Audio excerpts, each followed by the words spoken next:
황벽 희운선사의 전신법용 21번째 시간입니다.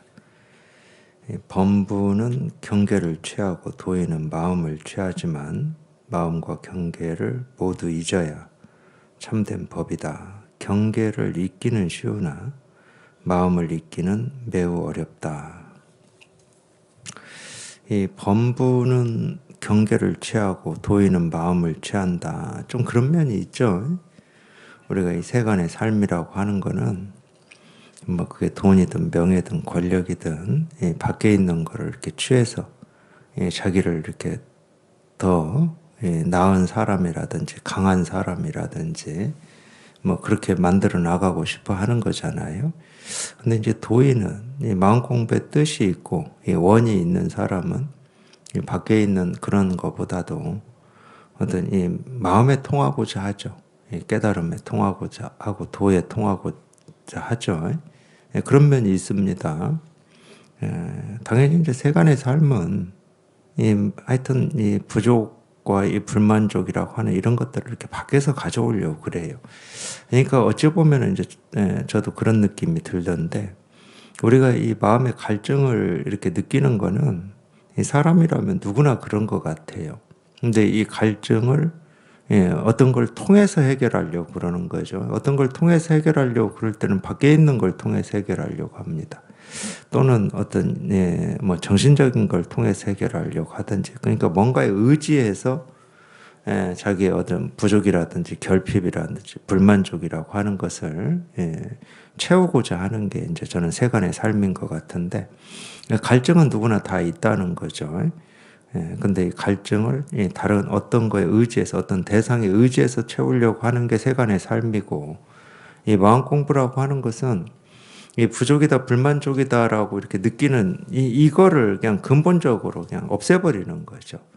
여기 이걸 채워서 불만족으로 만족으로 바꾸고 나쁜 생각을 좋은 생각으로 바꾸고 부족한 자기를 좀 나은 사람으로 만들어 나가는 이건 이제 세간이고 이 마음 공부 또는 이 불법은 이 부족 불만족이라고 하는 이 자체를 그냥 완전히 쓸어 없애버리는 거예요. 그러니까 이제 근본 원인을 제거한다고 석가모니 부처님의 가르침에 보면 이제 그런 말이 나오는데 이게 이제 근본 원인을 제거한다 그러면 이렇게 얘기할 수가 있겠죠. 그 자체를 사라지게 만들어 버리니까 그냥 뿌리를 캐내 버린다.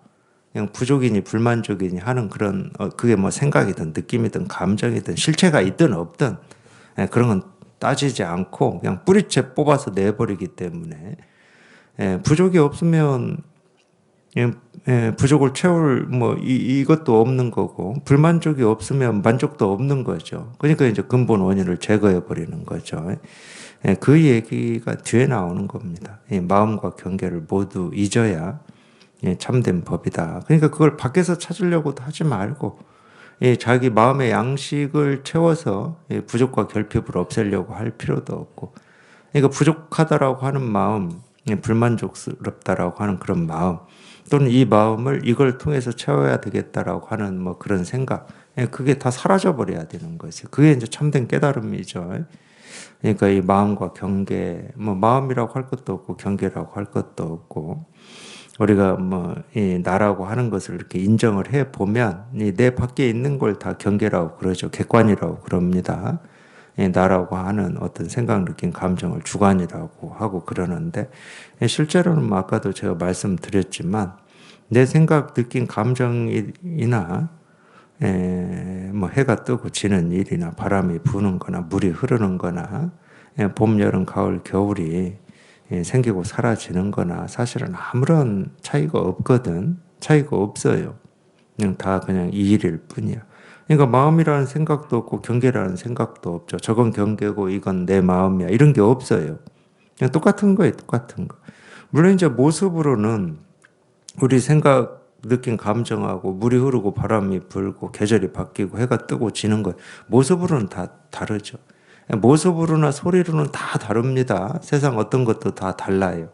그러니까 천차만별하다고 그러는 거고 우주 삼라만상이라고 그러죠. 만상이라고 그러잖아요. 다 다르기 때문에 만상인 거지. 근데 이 진실에 통해 보면은 이 천차만별하고 삼라만상이라고 하는 이 하나하나가 이야기하고 드러내고 실현하고 있는 건 모습 없는 이거밖에 없거든. 뭐 이걸 참된 법이다. 뭐 또 이렇게 이름을 가짜로 붙여서 뭐 부를 수는 있는데, 그러니까 참된 법은 참된 법이 아니죠. 참된 법이라고 하는 이 이름도 그냥 이 이름 없는 이거를 한번 이렇게 가르치고 드러내고자 참된 법이다 이렇게 가짜로 이름을 붙였을 뿐이니까, 참된 법이 어떤 걸까 그러면 안 되고, 참된 법 하는 그냥 이거야. 참된 법이라고 하는 바로 이거거든. 그래서 이 마음과 경계를 모두 잊어야 이 참된 법이다. 경계를 잊기는 쉬우나 마음을 잊기는 매우 어렵다. 사실 둘 다 어려워요. 제가 볼 때는. 이 경계에서 자기 부족과 불만족을 채우고자 하는 사람은 이 경계를 잊는다는 것은 죽음이죠. 죽음. 그런 입장에서는 죽음이죠. 더 나아져야 되는데 더 나아지는 것을 그냥 잊어라. 그러면 죽음이잖아. 더 많이 벌어야 되는데 더 많이 벌 게 없다. 그러면 죽음이잖아요. 그러니까 좀 그런 것도 있는 것 같아요. 어떤 면에서는 제 말이 사실인지 이런 건 저도 알 수는 없는데, 훨씬 좀 이렇게 각박해졌다 이런 느낌은 있어요. 그냥 제 짧은 이 삶으로 보면은, 제가 이제 어릴 때부터 자랐던 이 농촌 60년 70년대하고 지금 2020년대하고 보면은 훨씬 이 사람의 삶이 각박해지고 더 많이 분별하고 더 많이 뭐라고 그러죠, 신경 쓰지 않으면 이 삶에서 어떤 패배감이나 좌절감이나 절망감이나 이런 게 더 훨씬 심해졌다. 그러니까 각박해졌다고 그러는 거죠, 제가. 물론 이제 어릴 때하고 지금도 어릴 때하고 이 어른이 돼서 세상을 살 때하고 이 세상에 대한 어떤 느낌이라든지 이런 게 다를 겁니다. 어릴 때는 어쨌든 부모의 이 보호를 받고 스스로는 먹고 사는 일에 대해서 그렇게 심각하게 갈등하거나 번뇌하거나 고민하지는 않죠. 부모의 도움을 받으니까, 보호를 받으니까. 그런다 하더라도 이 어릴 때 삶도 지금하고 제가 어릴 때하고 많이 다른 것 같아요. 지금 아이들은 제가 그 나이 때는 가지고 있지 않았던 어떤 이 스트레스나 이 학업에 대한 스트레스나 진로에 대한 스트레스나 이런 게 더 훨씬 심한 것 같아요. 각박한 것 같습니다. 그러니까 저희 때는 학교 다니는 게 즐거웠거든요. 오히려 그런 면이 있었어요. 그래서 학교를 못 가게 하는, 이렇게 입학을 안 시켜주거나 입학을 늦추거나 그러면 막 울고 떼쓰고 그랬거든. 친구들 다 학교 가는데 자기만 못 간다고. 물론 이제 사람은 정해진 틀대로 출근하고 퇴근하고 수업 시간 있고 쉬는 시간 있고 이런 게 쉽지는 않습니다. 사람은 어떤 때나 어떤 사람이나 쉽지는 않아요. 이 정해진 틀에 자기를 이렇게 맞추는 게 굉장히 힘든 일입니다. 사람은 그게 아무리 좋은 거라도. 예를 들어서 이런 거예요. 우리가 이 운동을 하면 우리 몸뚱아리의 어떤 병이라든지 이 노화라든지 또는 이 나이 들어서 좀 살아가는 어떤 그런 게 운동 안 할 때보다는 수월하다 이렇게 다 얘기를 하잖아요. 근데 저는 그게 진실인지 사실인지 진짜인지 가짜인지 그런 건 모릅니다. 저는.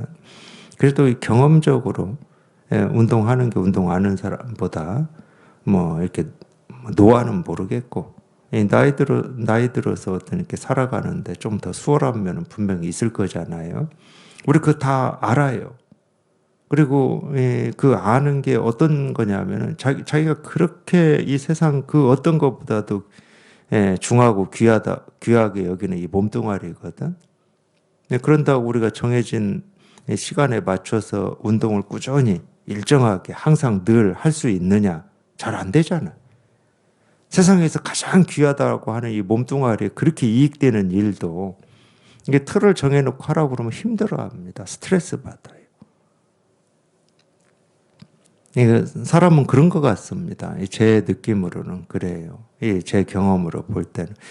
이렇게 정해진 틀에 맞춰서 살아라. 그러면 누구든지 힘들어합니다. 어쩔 수 없으니까 하는 면이 강하죠. 먹고 살아야 된다든가, 가족을 부양해야 된다든가, 뭐 이런 거니까. 그렇다고 아무 일 안 하고 틀 없이 그냥 놀고 먹으라. 그거 쉽냐? 그것도 어려워요. 그것도 틀인가 봅니다. 그냥 이 어떤 틀에 맞춰진 삶이 아니고 틀 없이 살고 싶다. 이것도 틀인가 봐요. 그래서 그런 경우 있잖아요. 예를 들면은 복권에 당첨이 됐다. 복권에 당첨이 되면 대부분의 사람들이 똑같은 건데 우리가 이렇게 깨닫는다라고 하는 것도 좀 그런 면이 있어요. 내 이제 그런 틀 지어진 좀 이렇게 힘들고 어렵지만은 뭐 생계나 가족 부양 때문에 틀 지어진 삶을 어쩔 수 없이 살다가 이제 복권에 당첨됐다. 그럼 제일 먼저 하고 싶은 게 뭐겠습니까? 틀 지어진 삶을 때려치고 싶은 거예요. 직장을 그만둔다든가 뭐 그러고 싶겠지 당연히. 근데 이건 싫어합니다. 그렇게 진짜 당첨이 된 사람이 있어요. 택시 기사 하다가 그래가지고 이분은 그래도 그 관리를 잘 하신 편이야. 그 받은 돈을 흥청망청 쓴 게 아니고 건물을 샀어요. 상가를. 5층짜리인가를 샀어. 그러니까 임대료 받아서 이제 평생 먹고 살려고. 그나마 이제 현명한 건데.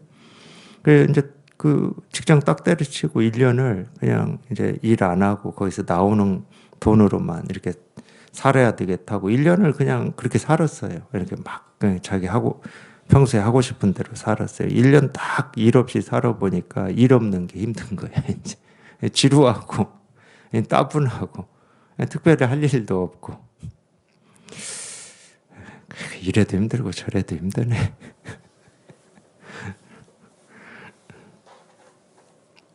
근데 어쨌든 저희 클 때는 학교 가는 게 재밌었거든요. 뭐 중학교, 고등학교까지는 모르겠지만 초등학교 때는 그랬어요. 물론 뭐 숙제 내주고 제 기억으로 보면은 1학년 때부터 국어책 영희야 뭐 철수야 놀자 바둑아 놀자 이거 못 외우면 퇴근을 안 시켜줬어. 담임 선생님. 한 2, 3학년 되면 구구단 못 외우면 퇴근을 안 시켜주고 잡아놓고 그거 다 외울 때까지. 그런 게 좀 뭐 힘들었죠. 뭐 좋은 일은 아니죠. 그렇다고 해도 학교에서 친구들하고 같이 이렇게 다니고 지내고 놀고 하는 힘이 더 컸기 때문에 그 어려움을 충분히 감수할 수 있었습니다. 근데 어쨌든 우리가 더 성장한다, 발전한다, 물질적으로 더 많은 걸 선택할 수 있다라고 하는 게 긍정적인 것만 있는 게 아니라 그 반작용도 있는 것 같습니다. 거기에 따르는 어떤 이 각박감이라든지 뭐 스트레스라든지 무게감이라든지 이런 게 있는 것 같아요.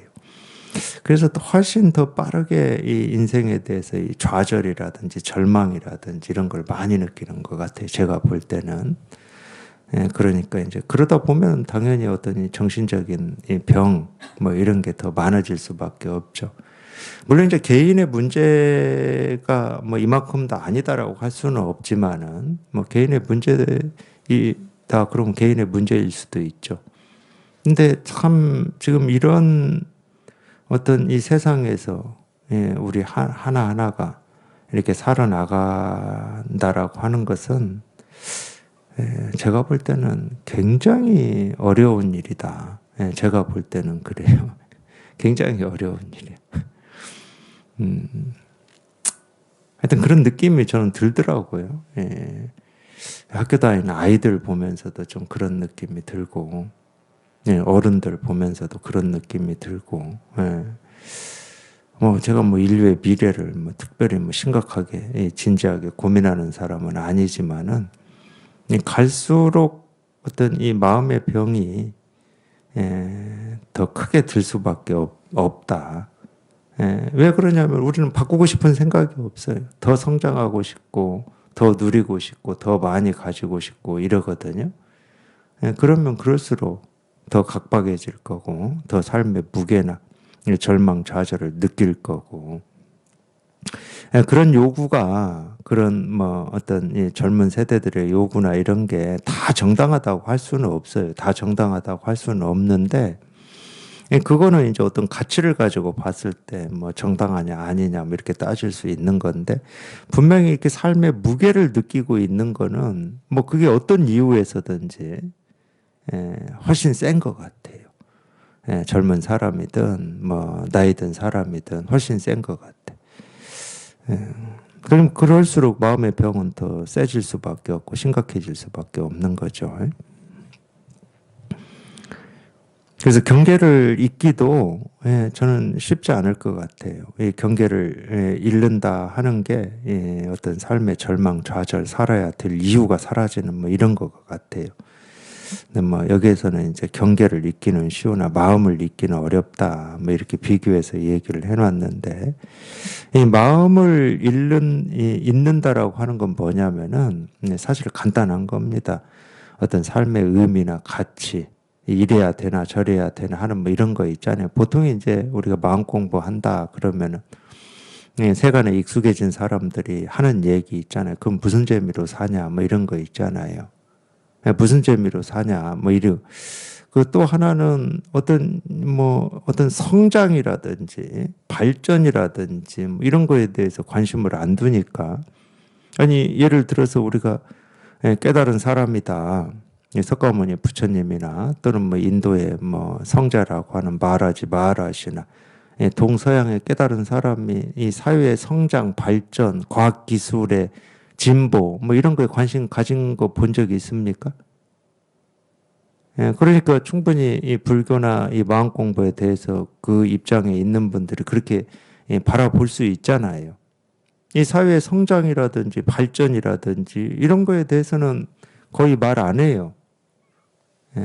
그러니까 어떤 이 뭐 내면의 성장이라든지 이 세상의 이 발전이라든지 이런 거를 관심을 가지지 않고 거기에 뜻이 없다. 그러면은 보통 그렇게 묻잖아요. 그러면은 그게 무슨 삶의 의미가 있고 세상을 위하는 길이고 사람을 위하는 길이냐 이런 말이 있잖아요. 사실은 이 공부를 하시면서 한두 번이라도 그런 느낌을 가져본 적이 있을 겁니다. 이 삶의 의미나 가치를 내가 두지 않는다. 그러면은 이게 진짜 내가 성장하는 걸까? 이게 사는데 무슨 의미가 있을까? 삶에 무슨 가치가 있을까? 이런 생각했을 거예요. 그게 여기에서 얘기하는 것이에요. 사람이 마음을 잊지 못하는 까닭은 공에 떨어져서 더듬어 찾을 것이 없을까봐 두려워하기 때문이다. 이 말이 딱 그 말이야. 이 공이라고 하는 것은 어떤 의미나 가치가 없는 뭐 이걸 얘기하는 겁니다. 항상 우리는 이 삶이라고 하는 걸 어떤 목표를 향해서 그게 적든 크든 조그만 거든 뭐 이렇게 좀 큰 거든 뭔가 목표를 향해서 그 목표를 이렇게 성취하고 거기에서 즐거움을 느끼고 이런 걸 우리가 삶이라고 여기고 살아왔잖아요. 근데 이게 다 사라진다. 그럼 얼마나 두렵겠습니까? 진짜 이렇게 살아도 돼? 특히 이렇게 여기 이렇게 체험하신 분들이 체험하고 나서 이렇게 묻는 것 중에 하나가 이거예요. 그냥 이렇게 아무 일 없이 살아도 됩니까? 이렇게. 근데 사실은 알고 보면은 우리가 이 세상의 온갖 일 때문에 이렇게 번뇌하고 힘들고 무겁고 이럴 때 정말 이런 일 없이 마음 편히 자유롭게 살고 싶어서 마음 공부하시거든. 정말 그걸 원해서 해요. 그런데 이제 여기 체험을 해보면 그게 다 사라지고 없어. 사라지고 없는데 그러니까 뭐 사라지고 없지. 그러니까 뭘 신경 쓸 것도 없고 관심 가질 것도 없고 뭐 성장이니 발전이니 뭐 그런 게 없지. 근데 이놈이 습이 남아 있어가지고 세간에서 살아왔던 습이 남아 있어가지고 이게 아무 일 없이 사는 이게 맞나? 이렇게 또 생각을 해요. 그것도 저절로 드는 생각입니다. 그 습이 있어가지고 그냥 이렇게 살아도 돼요. 이렇게 편해도 돼요. 이런다니까. 그러니까 편하고 아무 일 없어도 그게 문제가 돼. 우리 분별은 그걸 받아들이지를 못해요. 자꾸 쏙닥거려야 돼. 너 이렇게 편히 사는 건 인생에 바람직하지 않은 거야. 뭐 이런 식으로라도 자꾸 쏙닥거려야 돼. 그래서 그런 걸 느낍니다. 체험하고 나서 지내보면은. 그러니까 뭔지는 모르겠는데 뭔가를 이렇게 붙잡고 싶어 해요. 우리가 이 높은 곳에서 갑자기 뭐 떨어졌다 그러면 이렇게 바둥거릴 거 아니야. 뭐라도 붙잡으려고. 허공인데 뭘 붙잡을 수가 있겠습니까? 근데 그 습이 남아 있어요. 습이. 그래서 뭔가를 붙잡고 싶어 하고 뭔가를 해야 될 것 같은 이런 느낌이 있어요. 그러니까 자꾸 이렇게 손을 뻗어보고, 그러니까 그 원숭이가 물 위에 떠 있는 그 달을 잡아보려고 이 물속에 손을 자꾸 집어넣어서 쥐었다가 빼보고 쥐었다 빼보고 하듯이 체험하고 나면 그런 시간들이 있습니다. 뭔가 이렇게 붙들고 싶고. 근데 체험에서 제일 쉽게 붙들 수 있는 게 뭐겠습니까? 뭐 그렇지 않은 경우도 있는데, 마음 공부하는 도반들 중에 그렇지 않은 분들도 있어요. 세간에 다른 일을 이렇게 붙드는 분들도 있긴 있더라고. 근데 제일 붙들기 쉬운 게 이 마음 공부하시는 분들이 제일 붙들기 쉬운 게 깨달음, 법, 부처, 마음, 도 이거예요. 그래서 이 체험하고 나서 이 어떤 이 법이라고 하는 어떤 어떤 이 느낌, 여기에서 또 한번 빠져나오는 어떤 그런 시간들이 있거든요. 그래서 어쨌든 뭔가 이렇게 붙들고 싶어 하는 이 마음 때문에 이것 때문에 어느 시기에는 굉장히 뭔가 이렇게 허전하고 이렇게 쓸쓸한 적도 있었어요. 자꾸 붙들고 싶어서 붙들어 보는데 그냥 그 원숭이 달 건지듯이 뭐 아무것도 이렇게 붙들어지지를 않는 거야. 손은 뻗어서 자꾸 하는데 붙들어지는 게 없으니까 이렇게 좀 허전하더라고. 저 같은 경우에도 뭔가 이렇게 붙들고 싶은 마음이 있어. 마음이.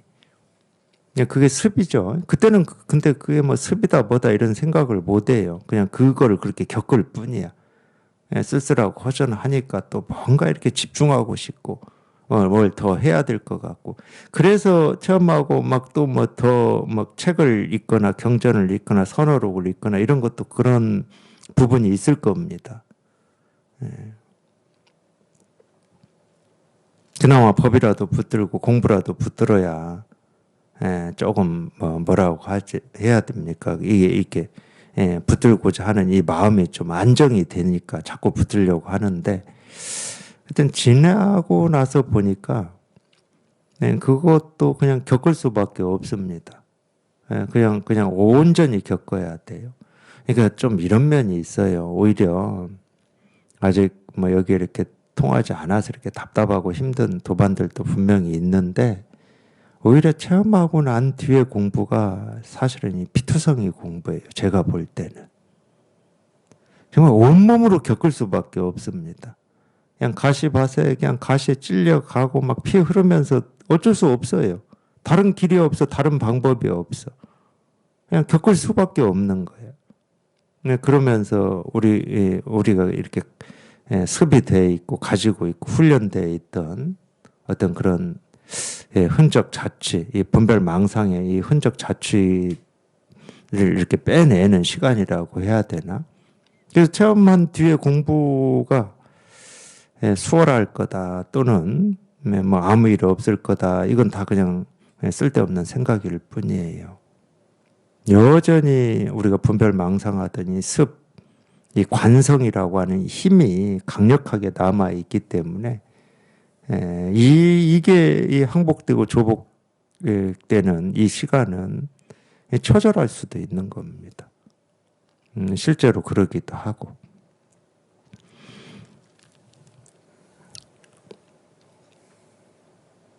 그런 말입니다. 공에 떨어져 더듬어 찾을 것이 없을까봐 두려워하기 때문이다. 굉장히 두려워합니다.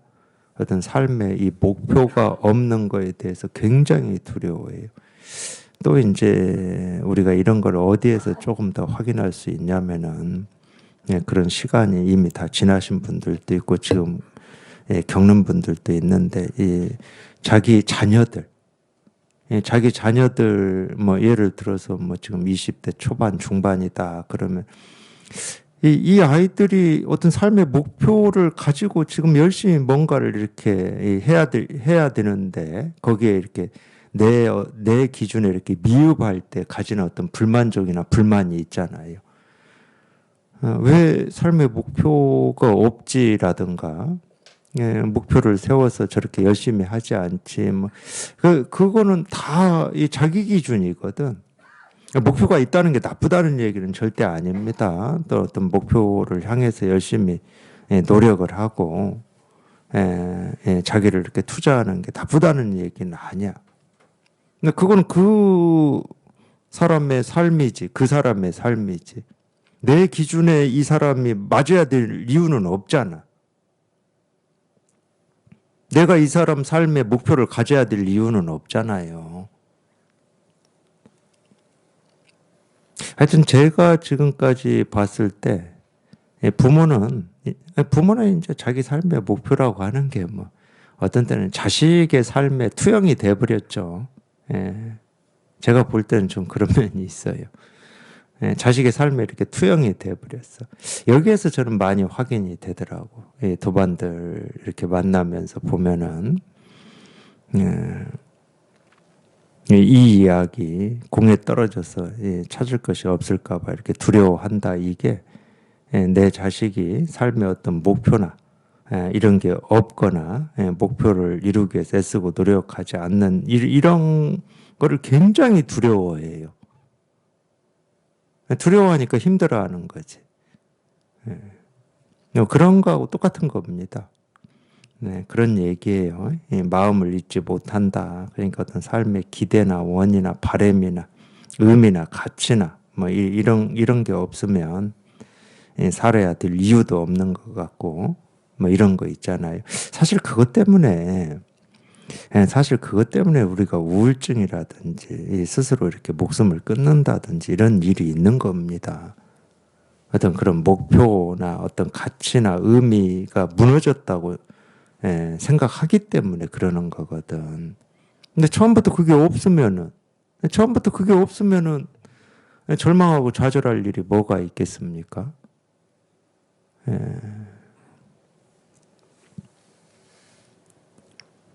그런 두려움이 큰 거죠. 이제 뭐 살아야 될 이유가 없네 하는 이런 두려움이 엄청 큰 겁니다.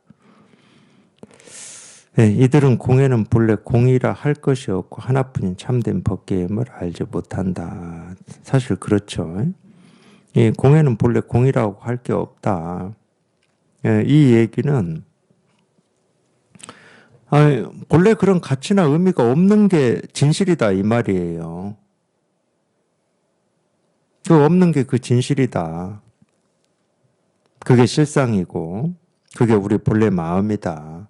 뭐가 있어야 되고 좋은 게 있어야 되고 나쁜 게 없어야 되고 이런 게 우리 본래 마음이 아니고 본래 그렇게 없는 게 사실은 자연스러운 거고 뭐 좀 어려운 말 쓰면 정당한 거고 그게 정의인데 정의. 우리 사회에서 쓰는 뭐 정의와 정의롭지 못함이라고 하는 그게 정의거든. 뭐라고 할 게 아무것도 없는 그게 정의예요. 그게 정당한 거야. 자연스러운 거야.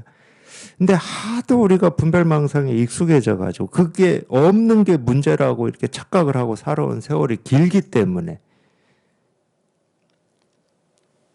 그것 때문에 힘든 거지. 실제로는 힘들 게 아무것도 없죠. 본래 그게 정상인데. 이 신령스러운 깨달음의 자성은 예초부터 허공과 같은 수명으로서 생겨난 적도. 그래서 이런 얘기를 하는 겁니다. 이 신령스러운 깨달음의 자성이다 이런 표현을 썼는데 의미도 없고 가치도 없고 오름도 없고 뭐 부처도 없고 중생도 없는 뭐라고 할 게 아무것도 없는 그래서 이게 신령스러운 깨달음이라고 그러는 거예요.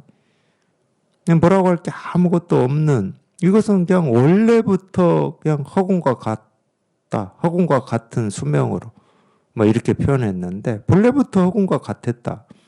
생겨난 적도 없고 사라진 적도 없고 있었던 적도 없고 없었던 적도 없고 더러워졌던 적도 없고 깨끗한 적도 없고 근데 우리가 자기가 어떤 이 가치 있다고 여기고 의미 있다고 여기는 어떤 인생의 어떤 방향이라든지 목표를 세우면 그걸 깨끗하다고 그러죠.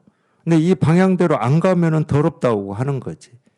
잘못됐다고 하는 거고 그 방향대로 가면 옳다고 그러고 그래서 늘 자기 삶을 그렇게 성찰하는 겁니다. 내가 세웠던 어떤 목표나 가치나 의미에 내가 적합했냐, 적합하지 않았냐. 자꾸 성찰하는 거예요. 근데 알고 보면 적합하게 행동하고 생각할 때도 자기 스스로고, 거기에 어긋나게 생각하고 행동할 때도 자기 스스로거든. 그래서 제가 그런 얘기 하잖아요. 우리가 이 보통 오른손잡이들은 오른손으로 이 숟가락질하고 젓가락질 하는 건 자연스럽고 아주 익숙해요. 이 왼손으로 하려면 서툴고 이 오른손이 하듯이 못 하잖아요. 그럼 이거는 옳고 이건 그러니까 이 오른손은 놔두고 왼손을 잘라내 버릴 겁니까? 의미 가치가 있다고 쳐. 어떤 내 삶에 어떤 이 목표가 있다고 쳐요. 있을 수 있지. 사람이 목표를 가질 수 있지. 내가 오늘부터는 이 몸을 위해서 팔굽혀펴기 뭐 10개씩 하고 뭐 이런 거 할 수 있잖아. 스쿼트 뭐 100개씩 하고 할 수 있지. 근데 그걸 한 날은 나고 그걸 못 한 날은 내가 아니니까 그걸 뭐 잘라서 버려버릴 겁니까? 자기가 목표로 세웠던 뭐 스쿼트 100개를 하는 것도 나고 그냥 게을러서 못한 것도 나야.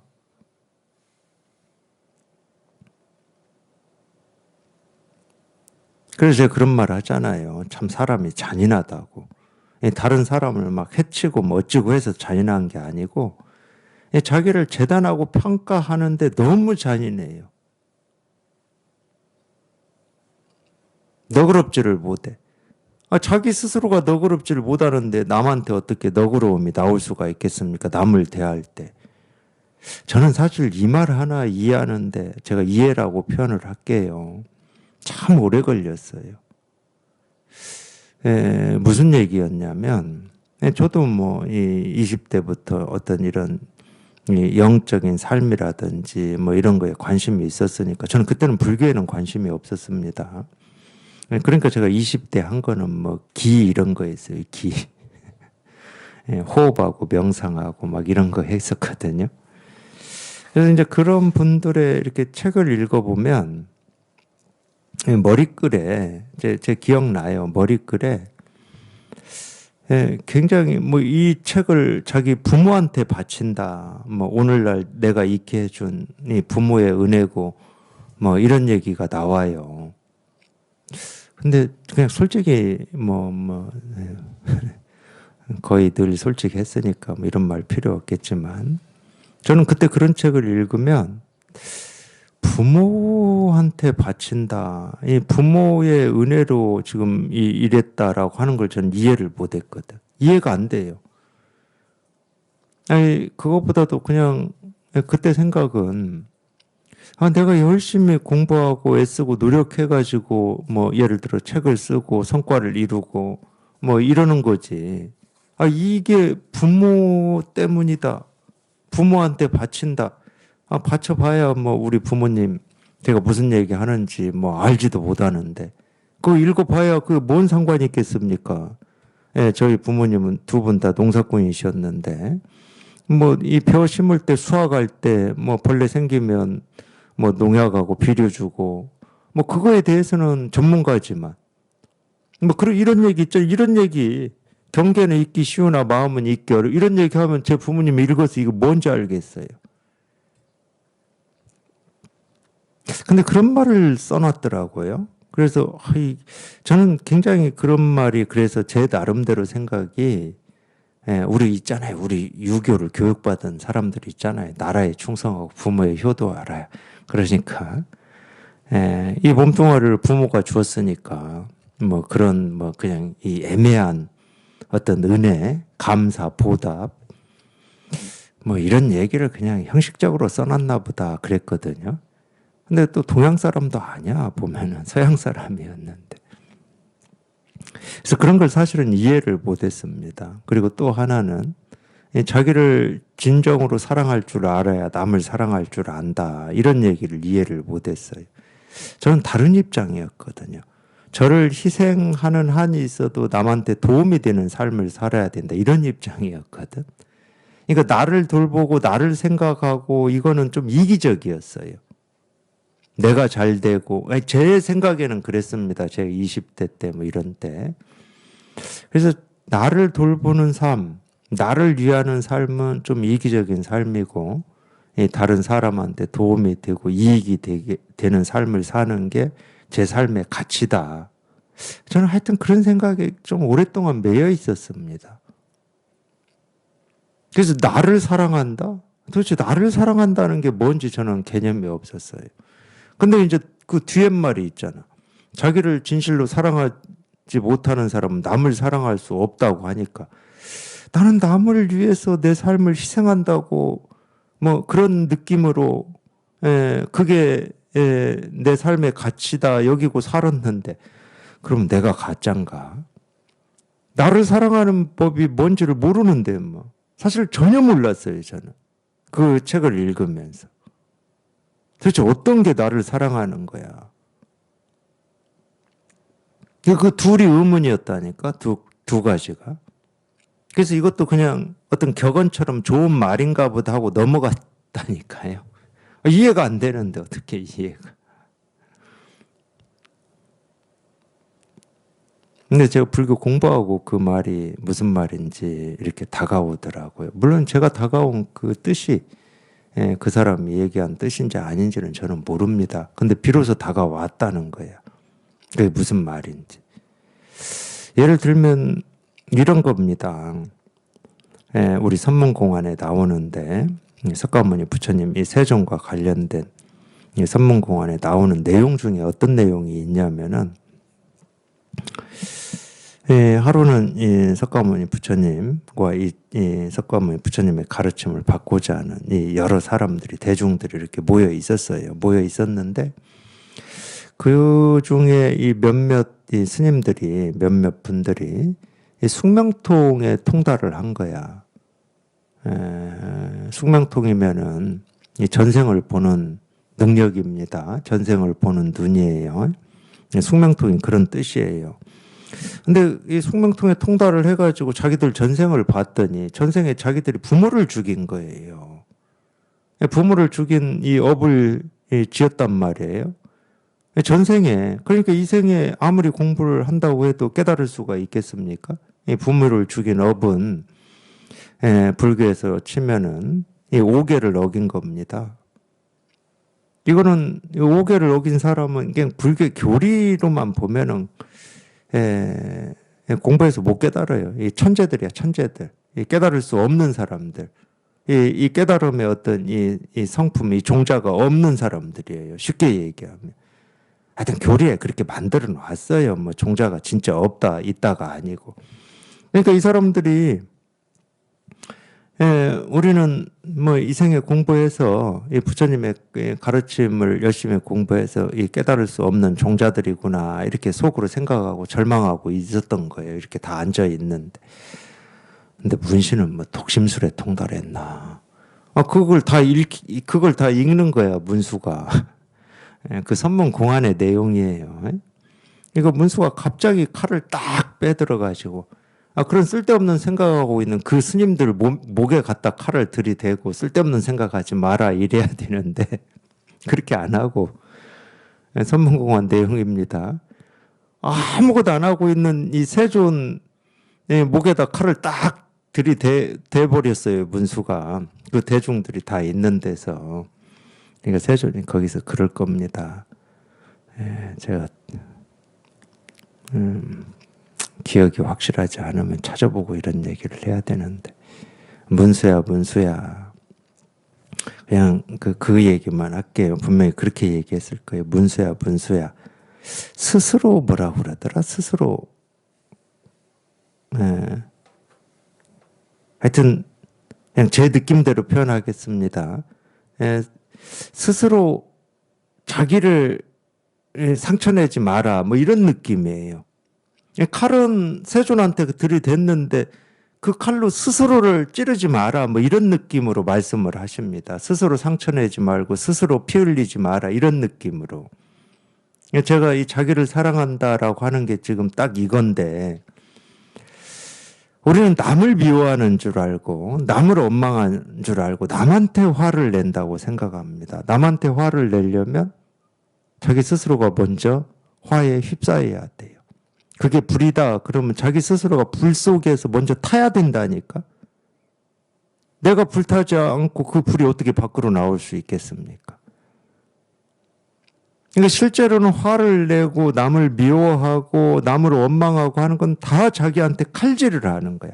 남한테 쏘아붙이고 남한테 해를 끼치는 건 두 번째야, 두 번째. 그런 것이 자기를 진짜 사랑하지 않는 거더라고. 그러니까 남을 미워하는 줄 알았더니 자기를 미워하고 있고, 남을 원망하고 있는 줄 알았더니 자기를 원망하고 있더라고. 세존한테 칼을 대서 위협하고 있는 줄 알았더니 자기 목에 자기가 칼을 대고 자기를 위협하고 있는 거였더라고. 제가 불교를 공부해서 실감한 게 다가온 게 이거라니까. 우리는 단 한 번도 자기를 사랑하는 법을 모르고 살았더라고. 겨우 안 것은 이기적이냐 이타적이냐 이거밖에 모르고 살았더라고. 근데 분별만 한 거예요. 이기적이냐 이타적이냐 이렇게. 근데 이 법에서 보면 진짜 이기적인 건 진짜 이타적인 겁니다. 진짜 이타적인 건 진짜 이기적인 거고, 이타 이기가 나뉘어 있질 않아요. 뭐 나와 남이 따로 있어야 뭐가 나뉘어져 있지.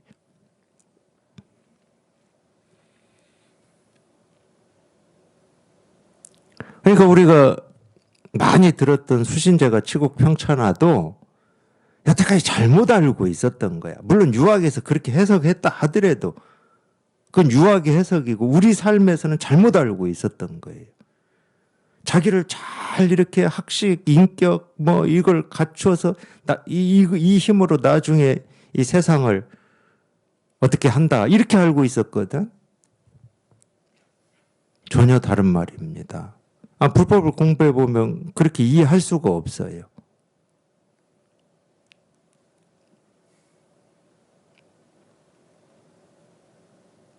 이기와 이타는 나뉘어져 있지를 않아.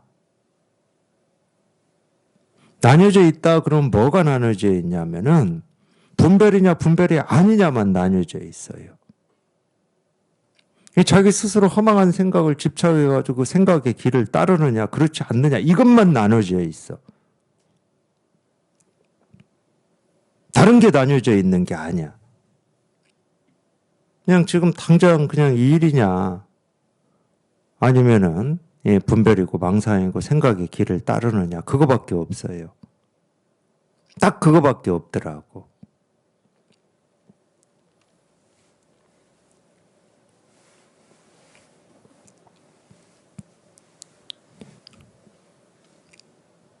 그런 말을 또는 자기 삶을 자기 생각을 가지고 배우고 익힌 지식이라든지 지금까지 어떤 경험을 가지고 자기의 어떤 이 삶을 설계하는 거는 제가 볼 때 굉장히 바람직하지 못한 겁니다.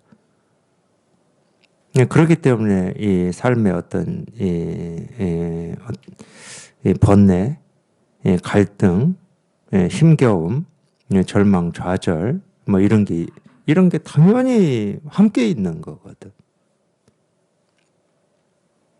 우리 본성이라고 하는 거는 그냥 아무 일 없는 거예요. 아무 일 없는 거. 왜? 아니, 아무 일 없는 여기에 있을 때 가장 자연스럽거든. 그러니까 이게 우리 원래 본성인데, 원래 이게 본성인데, 생겨난 적도 없고, 사라진 적도 없고, 더러워진 적도 없고, 깨끗한 적도 없고, 뭐 젊었던 적도 없고, 늙은 적도 없다. 여기에서 이렇게 표현했는데, 뭐라고 할 게 아무것도 없는, 뭐가 없다, 이 두 개 가지고 없다 하면 하루 종일도 얘기할 수 있어요. 그러니까 뭐 이런 말은 중요한 게 아니고, 분별되지 않는 그냥 그냥 이 일. 뭐라고 할 게 없는 그냥 이게 우리의 본성이라니까. 그러니까 뭐가 삶이냐? 이게 삶이에요. 이게 삶이야. 사실 그렇죠. 우리가 삶이라고 하는 건 보고 듣고 느끼고 경험하는 걸 삶이라고 그러는데 우리가 보고 듣고 느끼고 경험하는 하나하나가 진실로 얘기해주고 실현하고 보여주는 거는 이거밖에 없으니까 이걸 삶이다. 우리가 뭐 100번, 1000번, 10,000번이라도 그렇게 얘기할 수 있는 겁니다. 그냥 이 하나가 전부지 다른 일은 없어요. 그냥 이거밖에 없거든. 그러니까 뭐 이 생겨난 적도 없고 사라진 적도 없다 이런 말은 잊으세요. 이런 말은 잊으시고 그냥 이 일이다. 이 일이다 하는 이 말도 잊으시고 그냥 여기에 이렇게 통하면 돼. 여기에 통하면 이거 하나가 이렇게 확실해지고 분명해지면 돼. 또 확실해지고 분명해져야 됩니다. 그럼 확실해지고 분명해지는 또 어떤 걸 찾아버려요. 그게 다 생각의 길이야. 이게 확실하고 분명하다 이 말이지 확실하고 분명한 어떤 것이 있다는 말이 아니야. 지금 그냥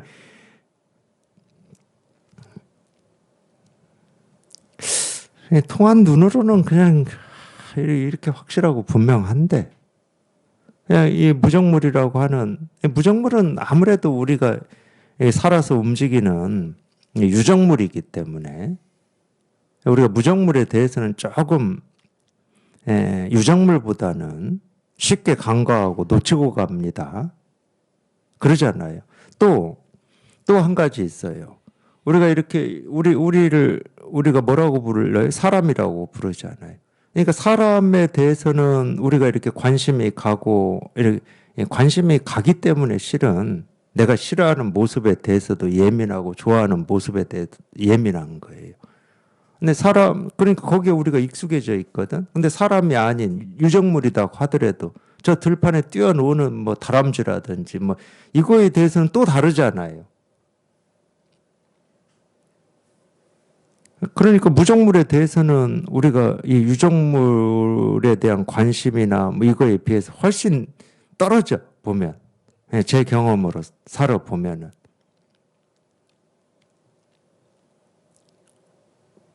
우리가 꽃을 보면서 관심이 더 많지 무정물인 뭐 티끌이나 먼지 보면서 더 관심이 많지는 않잖아요. 모르겠어요.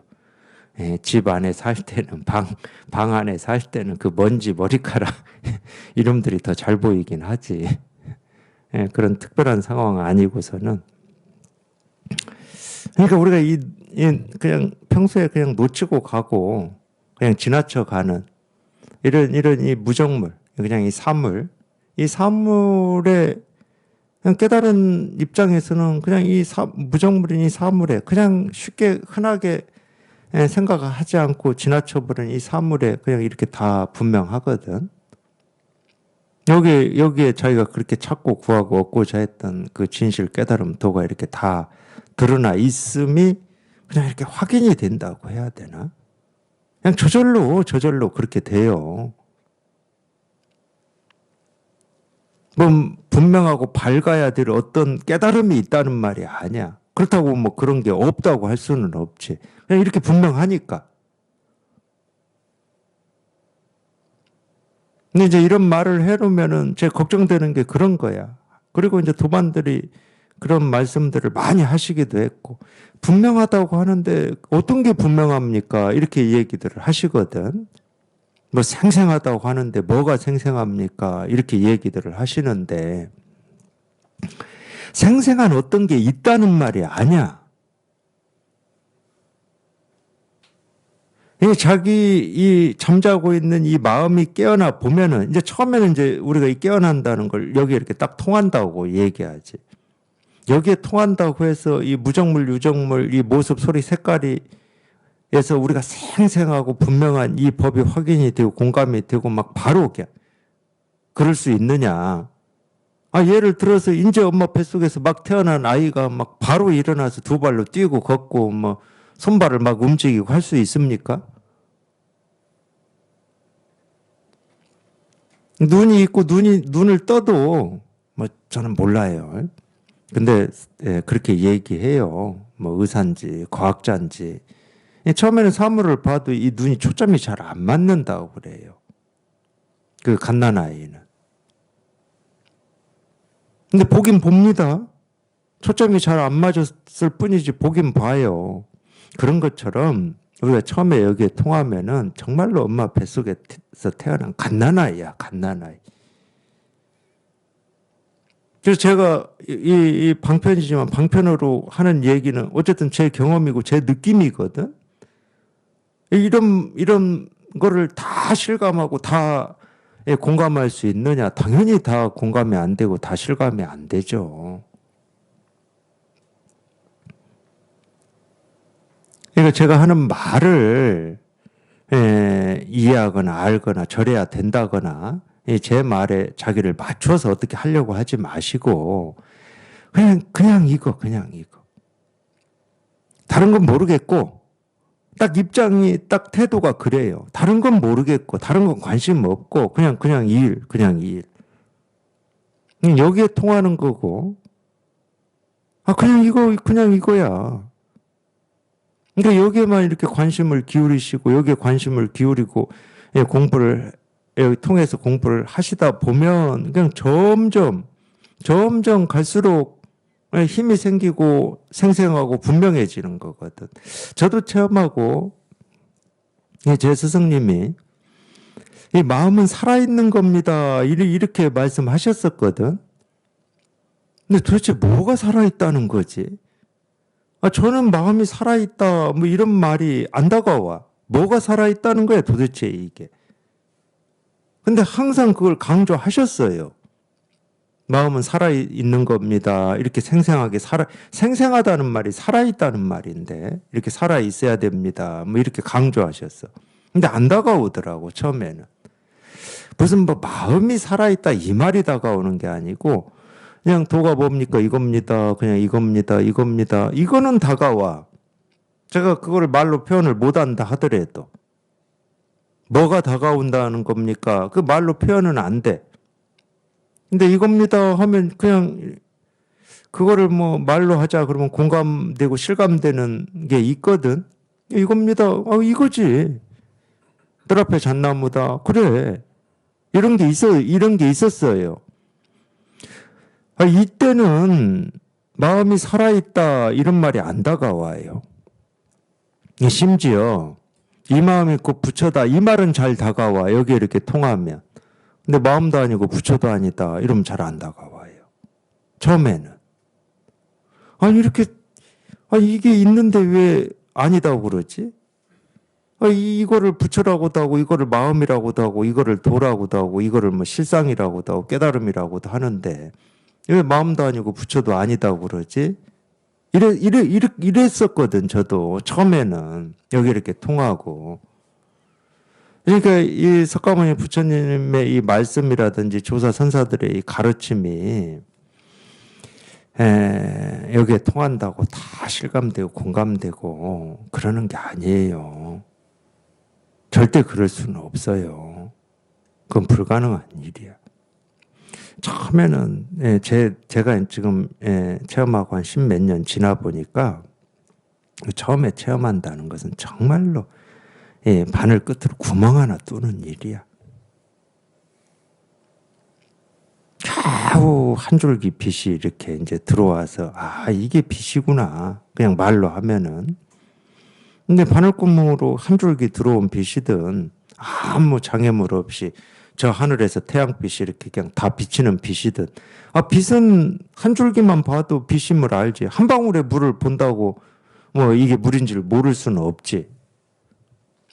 그런 것처럼 이제 이 바늘구멍으로 이렇게 뚫린 그 정도더라고 힘이. 그래도 그게 굉장히 이렇게 소중하고 귀한 겁니다. 왜냐하면 이제 저희가 지키고 관심을 가져야 될 건 그거밖에 없어. 그렇게 빛이 뭔지 알고 싶고 체험하고 싶고 통하고 싶었으니까 이제 비로소 빛이 들어와서 딱 통했잖아. 그럼 그걸 지켜야지. 거기에 관심이 있어야지. 어둠에 관심을 기울이고 어둠 속으로 들어가 버리면 또 빛을 잃어버리는 거지.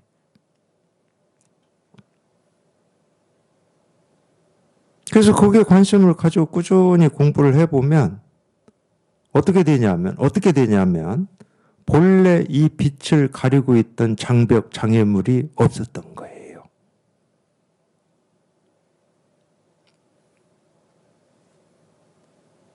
빛을 가리고 있었던 장벽이나 장애물이 없었어, 원래.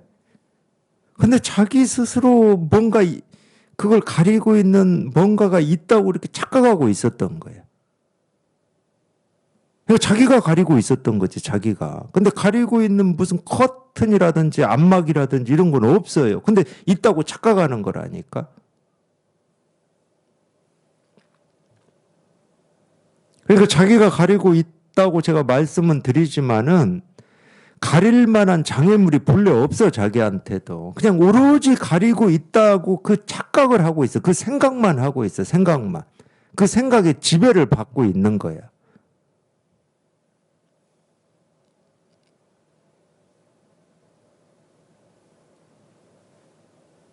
그냥 넓은 들판에 햇빛이 내려 쬐고 있거든요. 그 넓은 들판에 한없이 끝없는 들판에 빛이 비치고 있는 그 들판에 자기가 딱 서 있는 거하고 똑같아.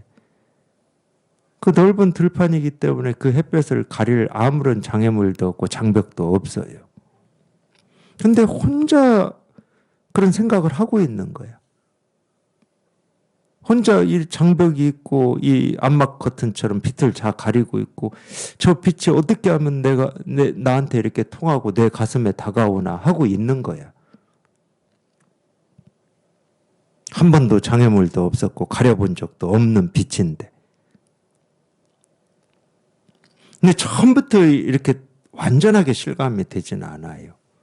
그거를 어떻게 표현하냐? 생생하다고 표현하는 거예요. 그거를. 생생하잖아. 뭐가 있어야지. 이 빛을 가린 뭐가 있어야 안 생생하다고 그러지. 뭐 오른쪽을 보든 왼쪽을 보든 하늘 뭐 고개를 들어서 위를 보든 땅을 보든 어떤 사물을 보든 다 빛이 비치고 있잖아. 그러니까 생생하다고 그러지. 생생하다는 말은 끊어짐이 없다는 말이기도 해요. 틈이 없다 이 말이기도 해.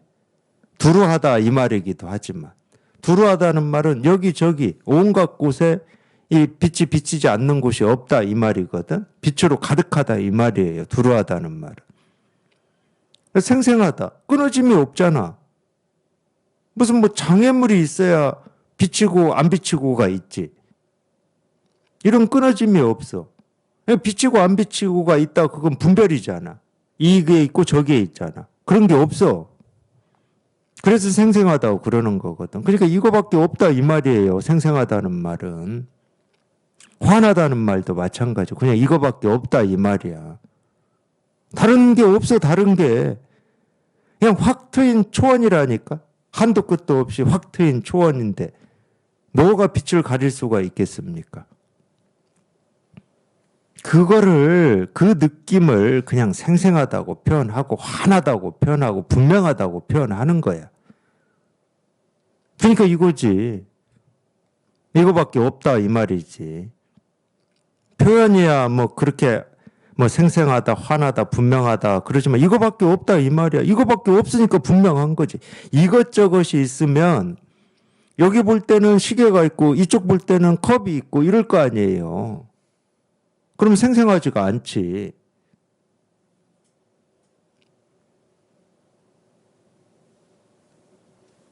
그냥 끊어짐이 없고 틈이 없고 사이가 없어.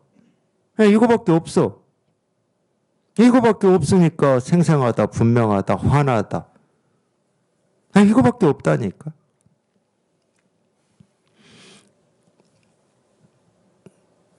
또 보세요. 뭐라고 나오나. 방향과 장소가 없다. 이렇게 나오잖아. 방향과 장소가 없지. 여기는 비치고 저기는 안 비치고 그럼 방향이 있고 장소가 있는 거지. 비치는 장소, 안 비치는 장소. 동쪽은 비치고 서쪽은 안 비치고. 그러면 방향과 장소가 있는 거지. 근데 다 비치고 있는데 어디든 비치고 있는데 방향과 장소가 없지. 안과 밖도 안팎이 어디 있습니까? 예를 들면 빛만 가지고 얘기하면은 우리가 거기 뭐 항아리가 있다고 쳐. 그러면 이 항아리 안에는 빛이 좀 덜 들어가니까 좀 깜깜할 거 아니야. 밖에는 환하고. 그럼 우리가 안팎이 있다고 그러는 거지. 분별이 되니까. 근데 그런 장애물이 없다니까. 안팎이 없어. 수량도 없고 모습도 없고. 모습이 있다라고 하는 건 무슨 얘기냐면 이것도 있고 이것도 있어야 모습이 있다고 그러는 거거든. 이것도 있고 저것도 있어야 모습이 있는데 그냥 하나밖에 없다. 그럼 모습이 있다고 안 하지, 그러면은. 아, 분별되는 게 없는데 어떻게 모습이 있다 없다 그러겠습니까? 네, 색깔도 없고 소리도 없고 뭐 색깔도 예를 들어서 뭐한 색밖에 없는데 뭐 색깔이 있다고 할 수가 없지. 색깔이 있으려면 최소 단위는 두 가지는 있어야 우리가 색깔이 있다 이러는 거예요. 모습이 있다 이러는 것도. 예, 찾을 수도 없고 찾을 필요도 없죠. 뭐 이거 아닌 게 있어야 뭐 찾고 구하고 얻겠다 이러지. 그냥 찾을 수도 없고 구할 수도 없고 죄로서 알 수도 없고 이건 알고 모르고 할 필요가 없잖아. 예, 또 분별되는 것도 아니고 이 모습이 이렇게 구분되는 것도 아니니까 이름을 붙일 수도 없죠. 이름을 붙일 수 없으면 이 말로 할 수가 없는 겁니다. 그럴 때는 그게 경계냐 마음이냐 하는 것도 없어요. 뭐 사물이냐, 뭐 정신적인 거냐, 물질적인 거냐 이것도 이야기할 수가 없는 거지. 경계와 사물로 이해할 수도 없고 노력으로 도달할 수도 없다. 아 그냥 늘 그냥 모습 없는 모습이 없고 분별되지 않는 이 일이라 뭐라고 할 필요도 없고 뭐라고 해야 될 이유도 없어요. 그냥 이 일이야. 그냥 여기에 통해야 돼. 여기에. 이게 이렇게 한번 확인이 돼야 되고 이게 실감이 돼야 되고 그냥 이거 그냥 이거야 이거 그냥 이 일일 뿐이야 이 일일 뿐. 그냥 이거 하나 그냥 이거 하나밖에 없어요. 그냥 다른 일 없고 그냥 일이야. 그냥 이거밖에 없습니다.